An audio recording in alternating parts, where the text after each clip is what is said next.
I am Jenna McFarland, and I am the Animal Care Operations Manager at Calgary Wildlife. We are a rehabilitation society and veterinary hospital for wildlife. Long-eared owl came to us from a lovely lady who has brought us several wild animals in the past. She noticed this guy roll down her roof of her garage and hit the pavement below, and she thinks that it probably hit one of the windows higher up in the main house and rolled down there. So right now he has very limited use of his legs, which causes us to think that he has some pretty severe spinal trauma. His x-rays have showed no fractures, so that's really great. But spinal trauma tends to be one of those injuries that's kind of a long-term rehabilitation.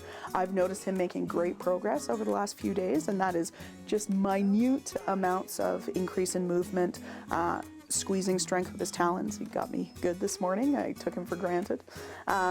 So we're really happy with his progress so far, but he probably will be here for quite a long time. This guy's a bit of a mystery. He came to us after somebody found him just displaying pretty odd behavior, which is what we're continuing to see here. He just sits on the ground and doesn't really react to anyone unless he's touched. And when he is touched, he's very feisty, very aggressive, but his visual acuity is great. We've done some blood work on him, nothing terribly alarming, some signs of infection, so we've got him on some antibiotics. But physically, he is intact. We just have some concerns about his neurological capacity, and that's something, again, really long-term rehabs. He's not stressed out by being in captivity. I don't know that he knows he's in captivity. He's eating quite well, maintaining his weight, so I think he'll do quite well, but we don't know what the outcome is for him yet.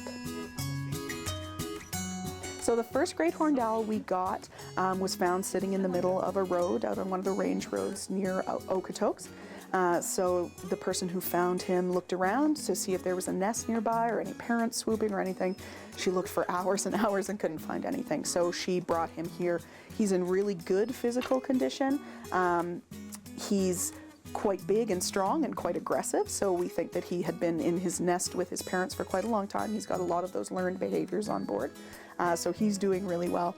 The second one, who is the smaller of the two, he actually fell out of his nest in Edworthy Park, and he fell down through the branches of a pine tree and impaled himself on a pine twig.